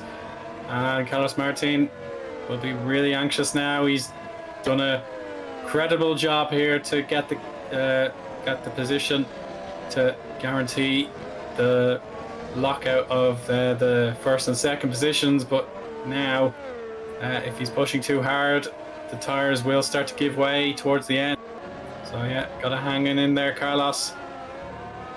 He has certainly ascended in GPVWC very quickly in 2023. He'll be one of the future names to look out for if he carries on this form. Platt, though, his move will come now. He should have the overspeed coming up now. Will there be the outside line? Yeah, the commitment's made, so Dylan, no, he can't get close enough. Szymon here fighting for 6th, very nice against Good, and I think he's just been just taken the place from him. And his late strategy seems to work really well to, kind of best of the rest behind what Road to Formula, TR and TX3 are allowing here the rest to pick up. So really nice by Szymon, who I think has come from basically started the season with mode auto concepts in Super League, so he's kind of a bit used to the cars, but here he's taking like fish to water in slightly, downgraded versions of them, but he's doing very well, keeping Wale up there. I mean, as we haven't seen Michael Ayers for a bit, but he's really putting no shame to them, as leaders are lapping versus Miram, I think, here again. Yeah, I imagine so. Getting through on the blue flags. Pardon the interruption, but we'll see now if Martin has given too much time back to Dylan. It's going to be close here. He needs to be careful. Turn 7 is just so misleading sometimes. It can be a very short corner, but it'll feel like an eternity before the DRS opens again. And still no way through for Platt. Carlos Martin's car, or the Road to Formula car in general, seems to be going really well in a straight line. I mean, we can't look into like a bit of a secrecy about how much time left they have on their overtaking power for push to pass, so we don't know who has saved how much, and so we can't quite see if we're already seeing them battle each other on them. But I'm also being sometimes looking ahead by the gap between Singh and Martin, and I'm often wondering if when I see the gap drop from like 3-3 to like 2-2, if like on the first straight maybe Singh is being conservative or saving, I don't know, power and such, and maybe, you know, have it ready maybe on the last 5 laps if he would ever need it, because right now here you see it like 2 seconds, and sometimes you can see it drop to like 2-2. So I'm not sure if this is just standings fluctuating by like that, or if it's like just very based on it's just very based on it's actual placement of where the fluctuation happens. So I'm just always wondering if Singh is just, you know, saving that power while the other two are going at it, and thus on the straight they might catch him, but then when they come to the turn they are back to the old gap again. But I can't say for sure, because it's not quite, can't quite see it. But anyway, it's still again, the stalemate is still happening. They're just, you know, following each other. As I mean, Ragusa's still there, but he also at the moment can't put a move or can't get an inch closer to Platt himself.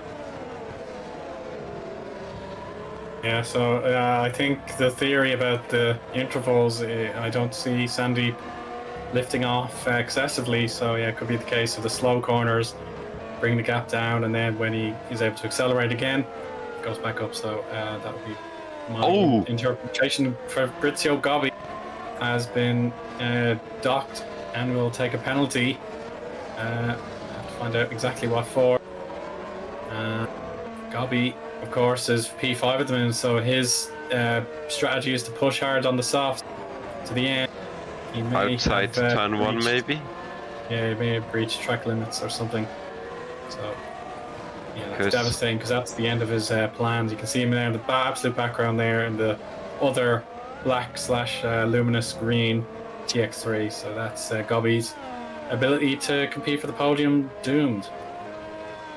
Yeah, I think I've been reading about that we in the wake of the FS2 and FS1 series, that I think they changed. We changed the rules back to like something about the track cut. Oh, it was the exit of the last turn, and just by that's like a hair. I mean, it is the curb, but it is not really any gain. But oh, he will. I mean, he will be unhappy about the track limits, but he will be unhappy about himself that he went too far for nothing, really. But I mean, we see a few people running a bit wide, like Carlos Martin could also be, you know, docked some points on going off here, so he will also have to be careful that it doesn't happen to him. But I'm still surprised that the leeway is so small that it caught Gobbi out there. So this is also going south for him, and well, maybe, I mean, it will keep him from getting, I mean, he's not gaining on the fight ahead of him, but maybe he will be able to keep the place because Wasserman is still 14 seconds behind him on the road, so it could just work out for him to keep his 5th place.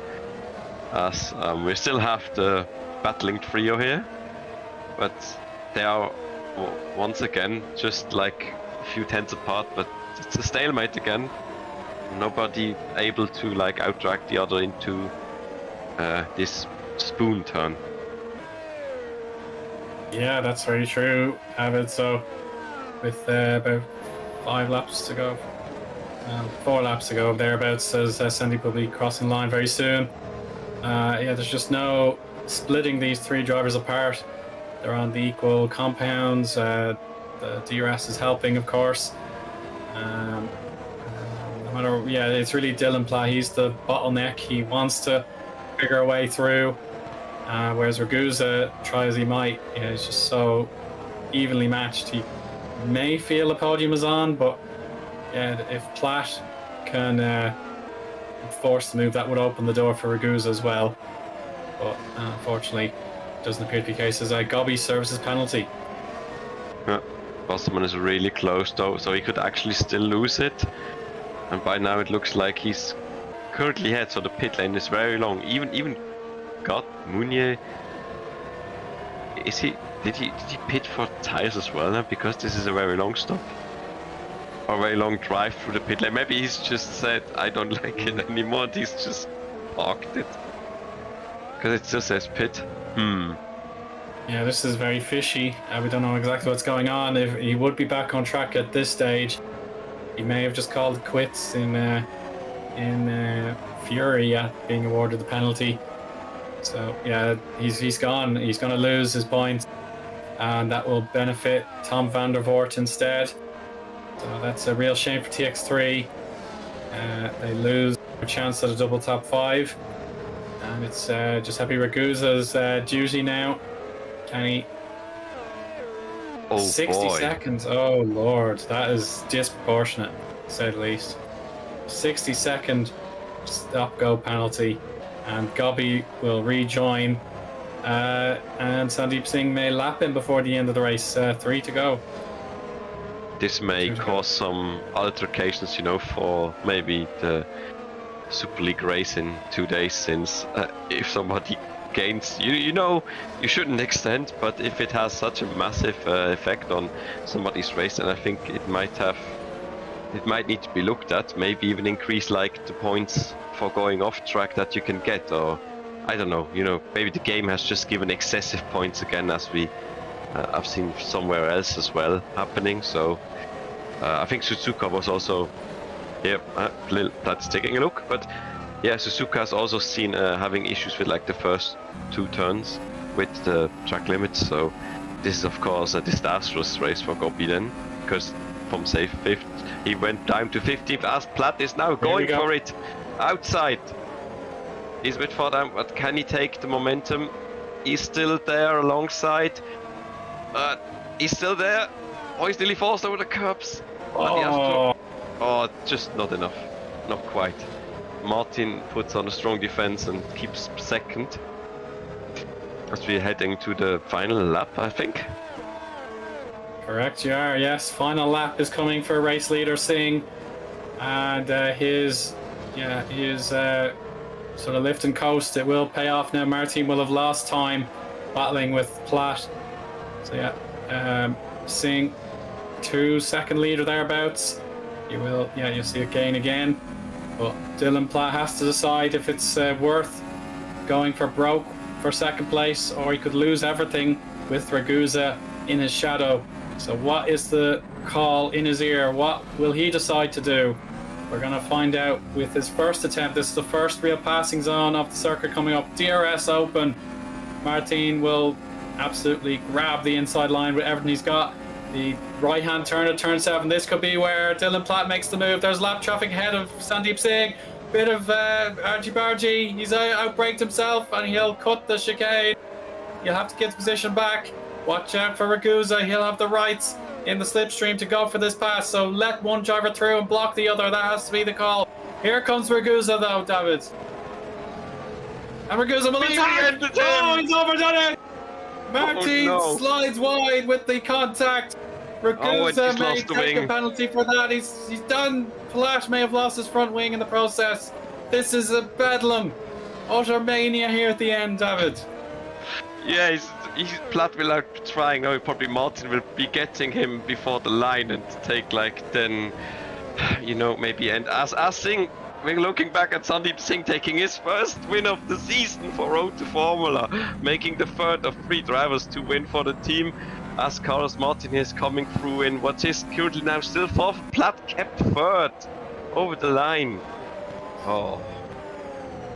Wow, I didn't expect him to keep it, because without the wing in the last sector, but so far it's Ragusa 2nd, which will probably be, oh yeah, somebody's not happy of course, because that was a do or die moment, but there was no way past. As we see here, Dylan tried to go to the long side, Carlos didn't quite give him enough room, I would say. Then he got unsettled on the curb and he had nowhere to go, and he had to cut.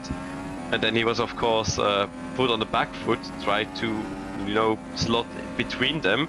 As Ragusa, of course, is coming with like maybe anything he's got left, tries to go to the inside. There, no, it's just no way. Ragusa just too late, and on the brakes, it's too late, and Martin closing the DRS and braking, slowing down, of course. There's no way he's gonna find gap. And Platt was just, innocent bystander there, just looking at them, and then he comes flying across the front of his car, and that makes him lose his front wing. And actually getting, kind of also the short end of the stick, more or less. But yeah, coming all together on the final lap there.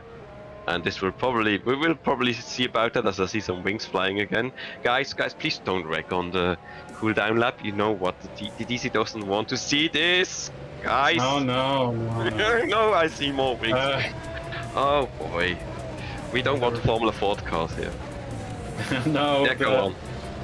Egos will have to be repaired more so than the bodywork. But let's summarize our penultimate race of the 2023 campaign. It's been a long one, but Sandeep Singh regained that pole position he felt he had in his control at the expense of Dylan Platt there. So a commanding race for Sandeep. The chat is in full praise for him. Giuseppe Ragusa P2, but Carlos Martin will have a strong say about that in the race director's room.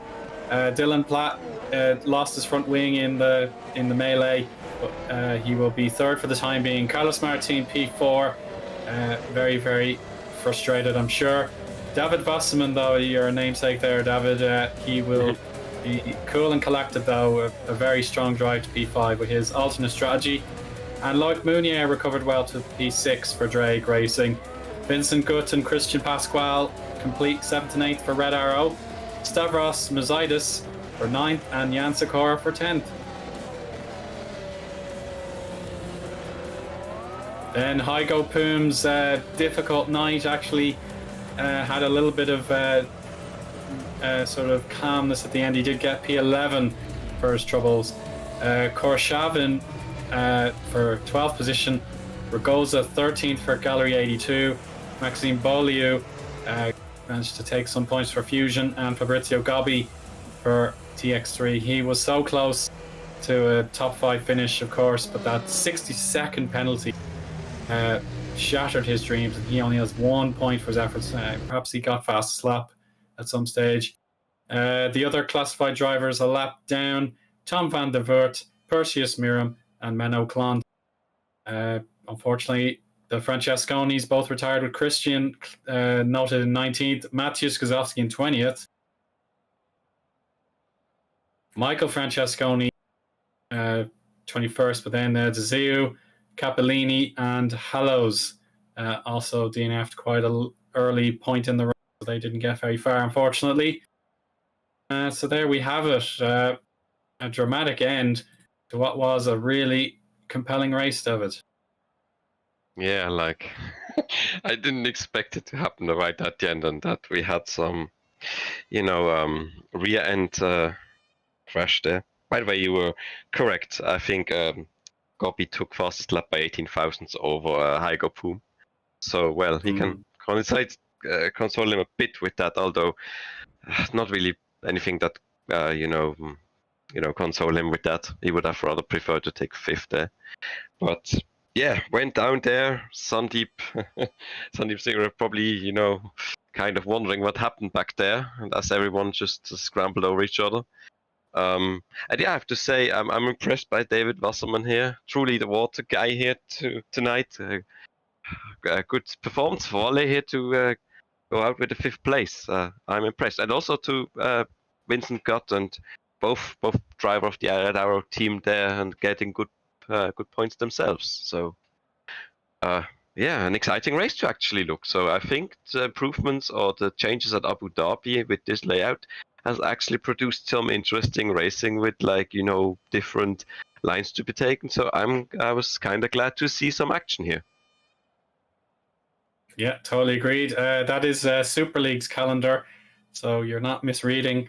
It will be the Halloween night for the conclusion of the season, but it is time for our interview segments. We have a queue of drivers ready to speak, And none other than our race winner, Sandeep Singh, should be welcomed in first. So let's drag him in.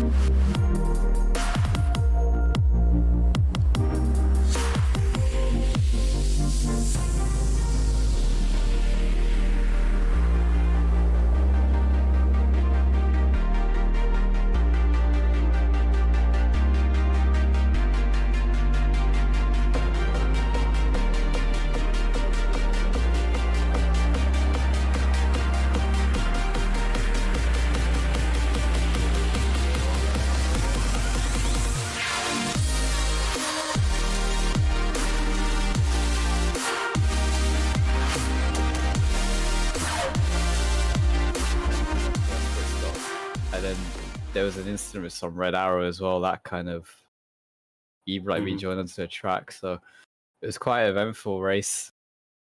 I sound a bit rough because I've been ill the last 2 days, so I was coughing quite a bit in the last stint. I also had my game. For some reason, the sound just went off last 3 laps. That was pretty fun. I'm not sure why, but yeah, it was a good race. I knew like if I could break them out of my DRS, I felt like I had enough pace that they wouldn't be able to catch back up. And then so like the third stint, I managed to get out of DRS for Ragusa and get a couple of seconds on him and Platt. And then as soon as Ragusa pitted, I just quickly pitted the following lap just to cover off the undercut. And then I came out again in clear track and just brought it home. Yeah, indeed you did. But yeah, as you say, it was a more difficult challenge than just getting the lead under DRS as soon as it was enabled and going clear. So yeah, we won't keep you with your yeah, I need to take some drugs too long. So yeah, you should definitely get your fluids on board. David, any quick questions for Sandeep? Obviously, he needs to get going. I was just gonna ask, did you have a lot of push to pass left at the end? If under any circumstances they would have been getting closer? 40 seconds. 40 oh, seconds. That's a lot. Yeah. Wow. I had it covered. Okay. And I had some pace in reserve if I needed it as well, so it was all comfortable. I was just guessing because looking at the gap and seeing if you were like, the other guys just trying to boost close to you and you were taking it easy and thinking you would have something left to answer if they were getting closer. But yeah, good job. Hey, nice win. Thank you. See ya. Bye. Yeah, top job from Sandeep. We got to let him go to make sure he doesn't do himself in any worse. We can now speak to third place driver Dylan Platt. Welcome into the interview room, Dylan. So commiserations on the results, but pole position, that's pretty good going, I have to say. Yeah, it was a good lap, PB, I think, by 4/10. So yeah, no idea where that came from. Yeah, I certainly didn't either because Sandeep, I just commented there to him, he had pole position in his command for the vast majority of the session, and then at the checkered flag, you managed to take it away from him. But he felt the race pace was spot on, and unfortunately for you, the first opportunity under DRS, he got through. But was your strategy more in the case where you wanted to sit behind, just keep the other drivers away and try and attack at the end? Yeah, I mean, I think everyone knew how bad the tires were here, the ridiculous wear. So for most of the race, it was very much going to be single file, just looking after your tires until the last stint. So yeah, tried to undercut me a few times, but it just turned out we ended up pitting on the same lap. So it's quite funny. Yeah, you pretty much had an identical strategy, but the conclusion of the race, it was a side-by-side between yourself and Carlos into turn 6 and 7. You weren't able to negotiate turn 7. That meant you to slow down and let the other Road Formula car through, but then your defense against Ragusa meant there was a bit of a fracas as Ragusa hit Martin. So did you feel if the second position is going to be yours after an investigation? Oh yeah, I mean, yeah, definitely.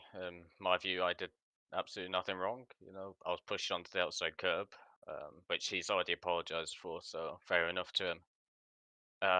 Those curves are ice, and then I've got no idea what happened to the left of me. I brake early, see with 3 wide, brake early, and all of a sudden I've got 2 cars sliding in front of me. Yeah, certainly. We got the onboard replay from your perspective. Giuseppe hit the back of Carlos. That sent Carlos into you, and then Giuseppe understeered into you as well. So very unfortunate incident, but solid weekend for you, I'm sure. Second place in the championship, I'd say you have it secured. David, do you have any questions for Dylan? Yeah, I was just looking back at that incident with Pasquale was rejoining, and I was very close. I mean, he won't rejoin, or he went right into the middle of the track in the racing line there. And how did you see that? Did you just just get out of the way and just manage to go around? Did you, how did you see that from your perspective, Dylan? Yeah, all I saw was a massive red in front of me, and just picked whichever side seemed like I could do quickest. I don't know if we did make contact, but I know afterwards I did have dark blue damage in my rear left, but I don't know if that was from that or something else. But at the end of the day, it didn't really affect me, so it happens.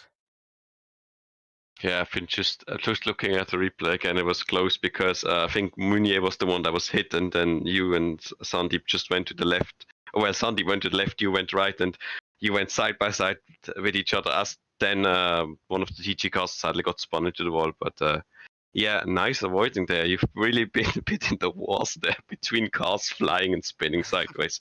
So congrats on finishing the race on the podium without the front wing. Yeah, oh god, that was a mess. Yeah, well done again. Thank you. Yeah, thank you. Cheers for your time, Dylan. Take care. Next up, I think we should talk to Vincent Gut.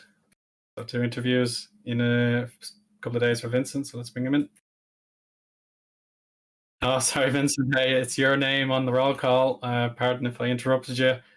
So P7 in the end. So how did you think that race went for you?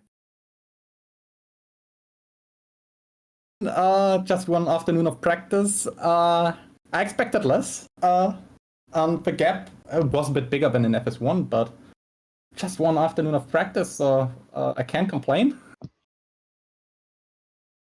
I suppose we did have a chat on Thursday as well, so that different car probably made sure you're familiar with the track at least, but yeah, getting the setup right, that was important. I suppose your teammate, I think, was involved in a bit of a rejoin issue. He blocked a few cars trying to get back onto the road, but that was no hassle to you, I presume. I have no idea what happened. I just got a message and heard what basically happened, that Loic was involved. But otherwise, I had no idea. Sometimes on track, but he always pitted ahead of me, or I just overtook him after I pitted. So I have no idea what happened, and I didn't talk to him. Okay, no problem at all. I suppose, yeah, there was a big penalty awarded to Fabrizio that cost him a ton of points, so it did benefit both the Red Arrow cars. So I suppose, the fact that you kept it clean. Is there any strategy, I suppose, for the finale in Brazil? Do you think there are any more opportunities for Red Arrow? I have no idea. I got the seat this afternoon for today, and I have no idea what the plans are for Red Arrow. I'm interested in driving again. I don't know which team needs an emergency driver for Brazil. I would like to drive, but yeah. And the penalty, because of stuff like that, an engineer can sometimes be quite important. I heard it was a stop and go for track limits, and I know there was one in FS2 as well. And usually the game shouldn't give a penalty, especially with our rules today. That's why an engineer is important, so he can tell the race director to remove the penalty, because the game shouldn't give this penalty during the race.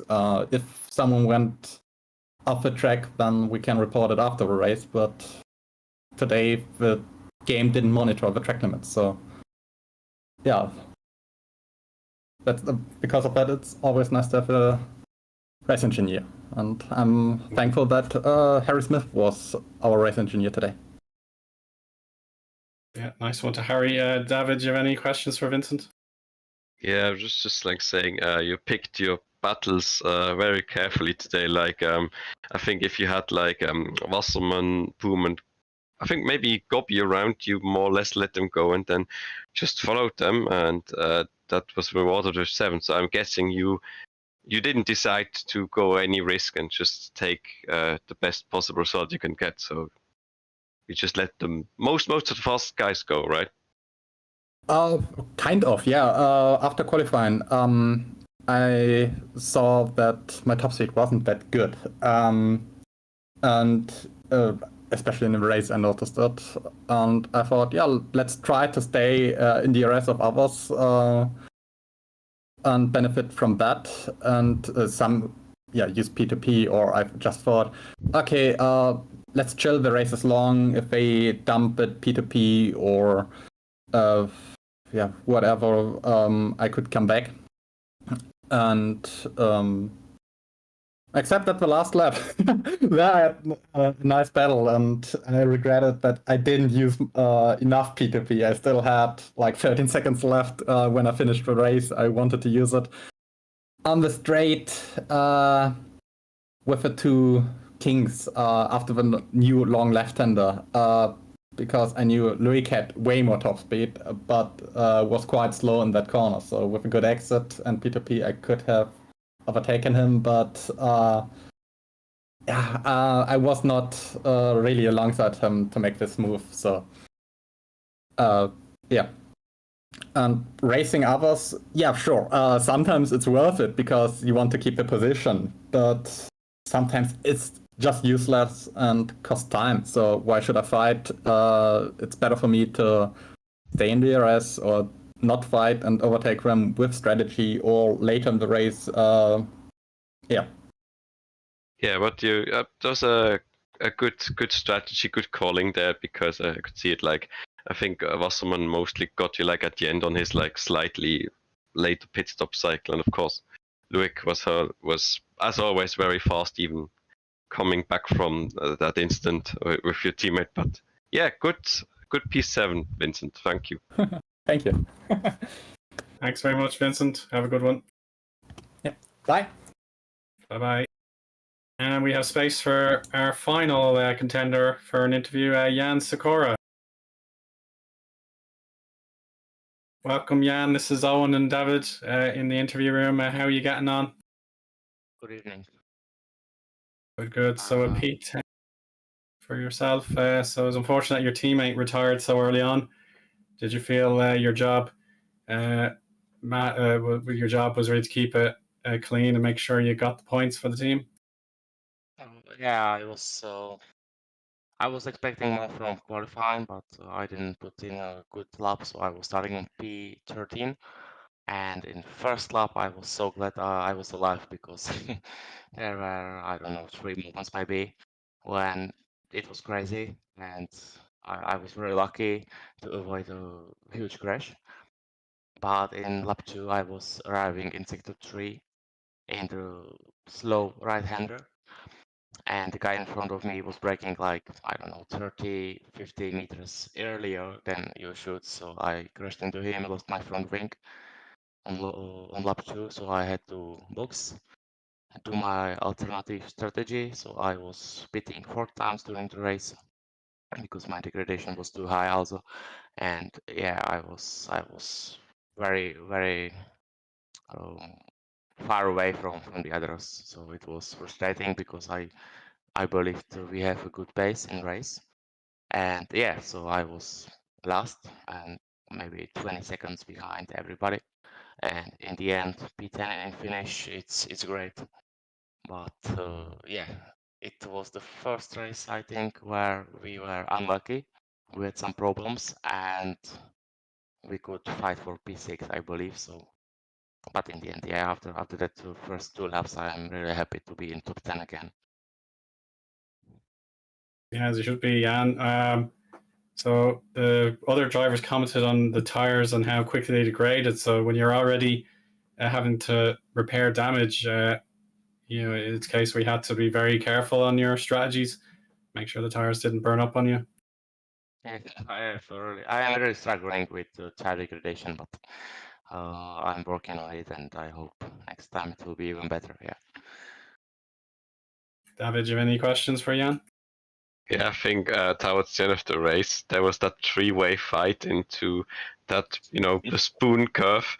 And you ended up going to the inside and then massively, overshot and went off the track.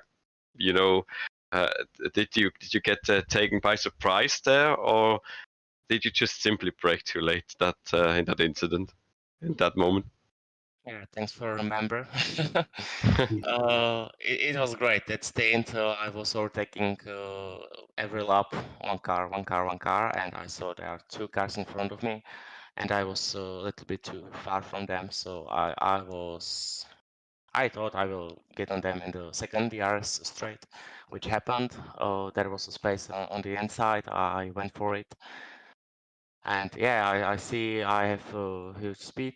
I will take them, and I missed my brakes. Yeah, because I was never braking on the inside during the practice, so I missed it, and I was really sad of it because that was supposed to be beautiful and ended in tears. So yeah, my mistake on braking point.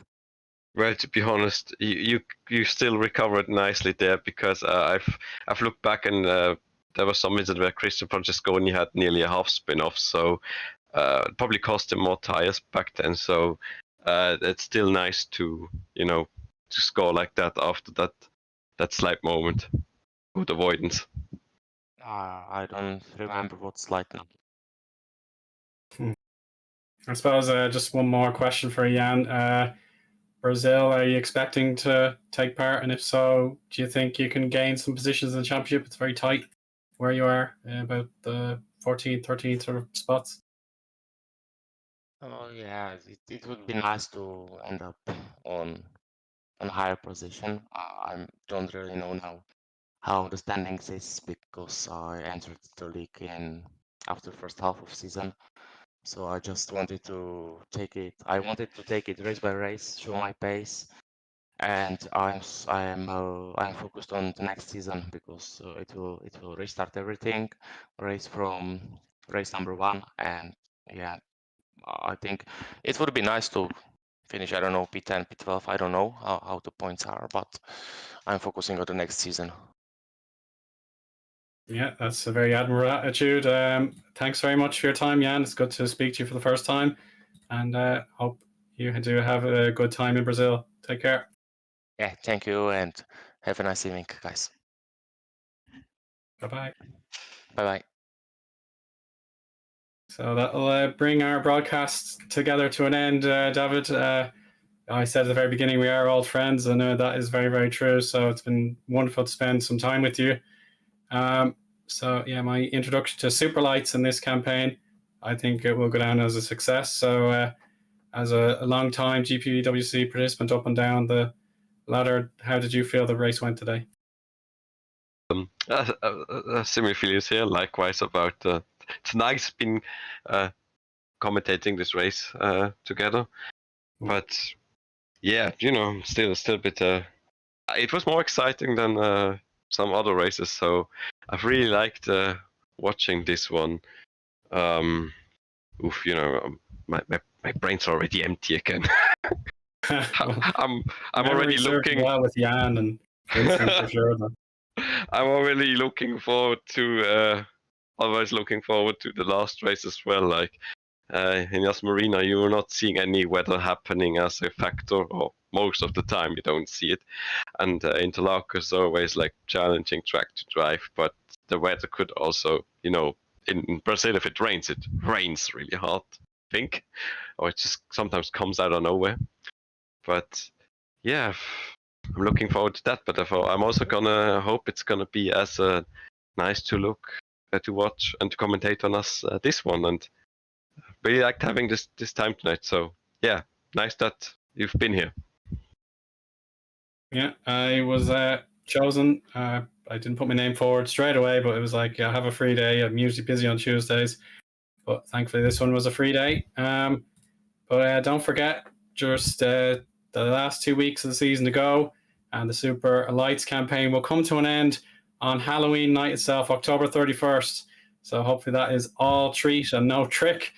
But until then, for myself, Eoin Harmon, David Jundt, alongside me, the commentary box, Szymon Frelik as the broadcast director. Thank you so much for your time. Have a good evening. Take care. Bye-bye.